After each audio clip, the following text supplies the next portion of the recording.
can do anything that we wanna do. Long as you got me, and I know I got you. We a team. No in between. Welcome, Dani Davis. Thank you, Ann. Thank you for coming. And Thanks for having me. I can't wait to talk with you because I've known you for a long time. We met at St. Hilda's and St. Hugh's when our kids were little. Babies. When I was at St. Hilda's, I was newly divorced. And strangely enough, I seemed to be the only person that was divorced in all of the school. You went through a divorce when the kids were pretty little, right? I was blindsided by what happened. Our family went through a huge traumatic event. I felt like I was living in a parallel universe, and in that beautiful little environment that was that school. Like you say, it was hard to be a divorced person in an environment where there were very few of us. And also what had happened to our family was pretty tragic, and it wasn't something that I felt super comfortable talking about at the time. I was just trying to get through it day to day. Were you not comfortable talking about it because you felt that it wouldn't be understood, that it felt too raw? Did you feel stupid? It was a total 180. I woke up one morning and my life was absolutely 1,000% different than what I imagined it and had been living it as. Right. Did you feel deceived? Was there deception? There was betrayal, there was deception, there was also crazy pain and trauma for my ex-husband, and his story is just unbelievable, but the fallout and the way it affected me and our family, all of the wheels came off of our wagon, and then the wagon got rebuilt over time. The wheels were put on in a little wonky fashion, and we're like, okay. And I think the only thing that was interesting to me, not interesting to me at the time, but people would say it wasn't interesting. I'm not finding that. Wow, you know what? This is really not I'm on my knees. I'm in a fetal position. This is really interesting. I have to get up and make breakfast for the kids. I do have a friend who says to me all the time, "You did not go to the back of the closet with a whiskey bottle." I wonder, and I've thought about this before, would I have been the person to go to the back of the closet with the whiskey bottle? And it's just not in me anywhere. Right. Were you able to eventually kind of share what was going on? I know for something that I went through, I felt stupid. This means that my radar is off, which makes you feel incredibly unsafe. That's right. Like, am I going to make other bad decisions? So how were you feeling at the time? And then how have you come onto the other side of that? It was very, very difficult for me because my ex-husband did some pretty annihilating things in order to have us come apart. And he said something to me that took years for me to tease out of my psyche and out of my soul. So much of that journey since then has been about learning to trust myself again. It's been about 12 years. I feel like I've shed a lot of that lack of trust in myself. How have you done that? Just an awful lot of work, a lot of making decisions, believing in my decisions, following through on them. I got into a relationship with a wonderful person a few years after my marriage ended. It was difficult for me. I feel like I always had that invisible suitcase by the door, which had nothing to do with this man and everything to do with the fact that I just probably wasn't ready to partner again with someone. That was tough on both of us, you know, that I couldn't seem to settle. And I realized that I needed to do some work to get back to me. Is that through therapy? Is that through time? Through therapy. I also dealt with it through my friendships. I dealt with it in my work. I just started to believe myself all the time. I would say, please believe yourself. Please trust yourself. Please know that you make good decisions, you know how to do that, and you know how to make good things happen. Because when people think about trauma, they think about, okay, I lost a child, I was hit by a truck, but the blind side, it is like being hit by a truck, because I think we have this innate trust and love, and you want to believe in the happy ending, and that, you know, that all is good with the world. And when you get absolutely knocked down to your knees, that is traumatic. And I think the first step is to really realize and acknowledge how horribly painful, disorienting, and debilitating that it was, that it's real. That's a good word. Women have a tendency to I'm dust good. themselves off. I'm good. I'm good. I'm okay. I'm good. And interestingly, it took me a long time, I would say probably about 6 years or so, to come to a space where I actually could grieve myself, the loss of my beautiful life. And that when that happened, everybody was in safe harbor by then. The kids were good. Right. My ex-husband was good. Everybody was safe. They were good. Right. Right. And suddenly all of this sadness just came surfacing and bubbling up. And it was clearly the time for me to allow myself that opportunity to really grieve it. Right. And then once I did, then I started stepping forward in a very, what I would say was a very strengthening way, even though I'd been super strong for other people through that period. Right. Isn't that funny? It was now time, it was now time Strong to for your kids, strong for your ex. strong for the, but I was depleted. You were, and are, very involved with theater and wonderful, the arts community. Right.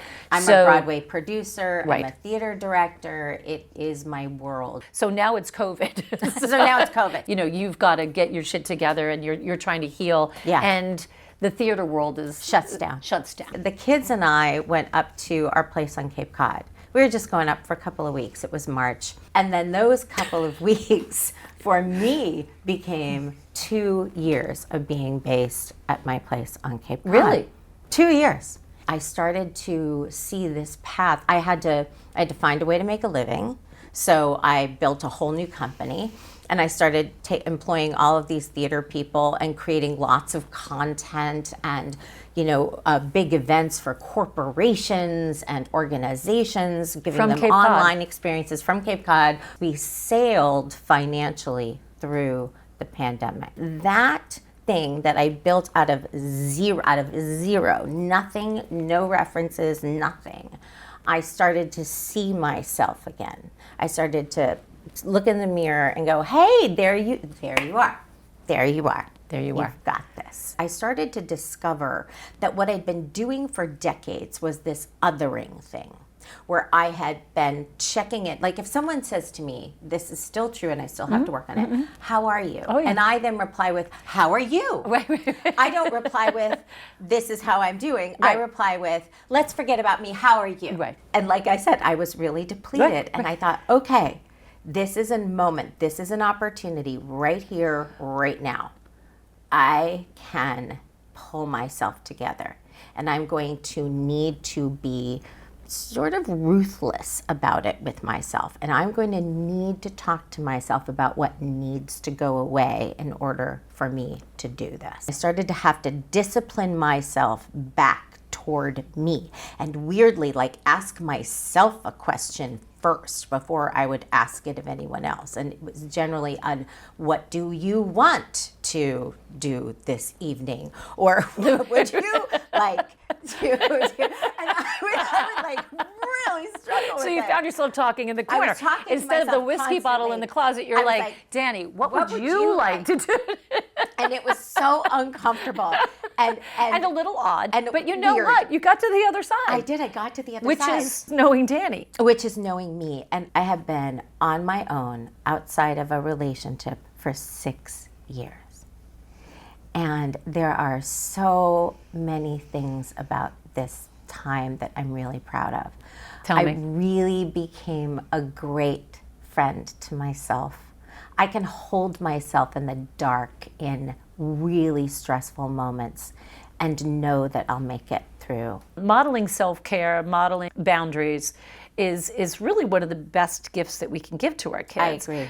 But we're othering. We're in our mothering. Right, we are othering in our mothering. And then how do we, from this space of self-care or self-attention and attunement and alignment, then other, and care for others while continuing to put the mask on ourselves first. Because the truth is, there is no one coming to rescue us. Right. That's the truth. Right. Have some of the friendships gone by the wayside? Yeah. Right. Mm-hmm. And so just choosing, again, who, Dani, who do you want to spend time with? Who do you want to have dinner with tonight? You know, it's really weird. I think it's like as we get older, it's just like I don't give a shit anymore. Like I don't care what you think. And like again, like I'm not going through the world and being an asshole. I really I'm trying to be a good human. You're a great but like human. it is like I don't care anymore. I wouldn't go back to gosh. being 40 or Oh, gosh, 30 no. and God forbid 20. My God poor daughters. forbid our poor kids right now. I just say it gets better. Just hang in there. And I always just say believe yourself. Trust yourself, believe yourself. Right. Take risks. Right. You know, just let this be an iterative decade. Right. Allow it to be what But- it's meant to be. Oh, but painful man, watching. woo. Ooh, Lord. But you know what? You just said something that was so affecting for me. I know it's been crazy. It's been a crazy life. And I don't think I would change it. Because I don't think I'd be who I am without it. That's absolutely right. What do you want to leave behind in 2025? Oh, yeah. And what do you want to bring in 2026? I'm turning 60 this year. Turning 60 for me, Oh my gosh. you know, like I wouldn't for a long time even say it. Yeah. My dad had mandatory, he was a pilot with American Airlines. Oh, okay. And there was mandatory retirement at 60. So I remember, and I can't imagine. So tell me about turning 60. So and 59 happened in Okay. April. Okay. Okay, and I thought, okay, 59. It's coming in. We're Coming in for a landing. coming in. This is unavoidable. Right. I can't just. You have any day above ground is a good day at this point, right? I thought, okay, am I going to tell people? Right, Am I, well- because as a woman, professionally, particularly in my profession, Right. you know, there's this whole thing around ageism, especially as it applies to women. I mean, we've had to like kick the door open and get our elbow in there and like stick. It's like, Right, oh, right, we're right. in, we're And in, now we're you're in the room, 60, and like them, right. And now you're oh, going to now need a you're walker 60. while you're kicking it in, You right? know, oh gosh. So I thought, will I tell people? And then I thought, yeah, you will. I want people to know that this is what 60 is. This is my 60. Right. And whatever anyone else's 60 is, Right. they should shout it from the rooftops as well. Queen. That's what I think. Absolutely. What are you working on right now? Because you're always working on such interesting, I'm so creative, fortunate. fabulous things. So tell me what So, you're you know, doing. I'm a producer and I'm a director, and I get to kind of separate those lives. So I'm a producer of musical theater in the commercial space, and right now I'm building out this huge independent theatrical touring division for this international entertainment company, and they tapped me to kind of use all of my wisdom and experience to help them build something that's financially robust and really creatively robust for all of the markets out there that since COVID have really been suffering. And then in my directing life, I get to choose work that just turns me on, right? That really makes me excited to be an artist and be a part of things. So I work on this incredible grief series, this Right. immersive grief series. And so And there's one of those is coming up at Frank Campbell So of Succession fame. the famous the funeral parlor or funeral home in Manhattan. Anybody who's reached the top goes there to go to the bottom. Exactly. But you're doing In the Wake of Life, which is this which is immersive going to be grief held experience. there, which oh, I'm it's going gonna to tag this. amazing. It's going to it's be crazy. amazing. Yes. I mean, the space again, is exceptional. Things that feed Beautiful. your passion. And I want to thank you so much for coming in. And I just we've gotten together with other people, and we haven't had a chance to really sit down and talk. And this isn't know. exactly like an intimate. No, it's not. But I do feel Right. like kind of coming and sitting down here is like entering the womb, and I want to hang with you more. I know. I You're- want to hang with you more too. It's interesting when we talk about things that have happened to us in our lives. One of the things that's been really important for me is to protect the privacy of the people in my life. Thank you for really allowing me to protect the privacy of the people in my family, but also just speak to the power of the thing that happened. The power made of pain. Beautiful things happen. Right, Which exactly. is painful and wonderful Absolutely. to know. Sometimes you don't see what other people see. So when I see you walk into a room, and it's always been, even in the middle of your wonderful life, the My wonderful wonderful life, life. in the middle of your pain, and now I see you glowing and shining and coming in and owning it. So it's you, true. Ann. It's true. It's always been that way. So anyway, so thank you so much for coming. Thank you for having me. All right.